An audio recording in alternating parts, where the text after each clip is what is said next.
अतिशय वेगळ्या गोष्टी समोर येतात या मेळाव्याच्या निमित्तानं. आपण आता जाणार आहोत वेदांत नेब, आपले प्रतिनिधी आपल्यासोबत आहेत. वेदांत, अशा काही मंडळींसोबत आहेत की ज्यांनी मी मराठी अशा प्रकारच्या टोप्या परिधान केलेल्या आहेत. वेदांत, तुझ्याकडे.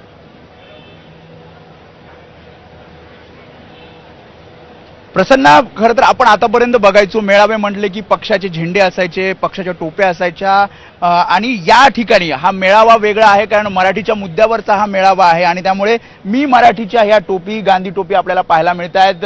एक मित्र आहे, नाव सांगशील तुझं? विनायक. विनायक, गांधी टोपी किती आणल्यात तू अशा? मी हे 1000 टोप्या आणल्यात.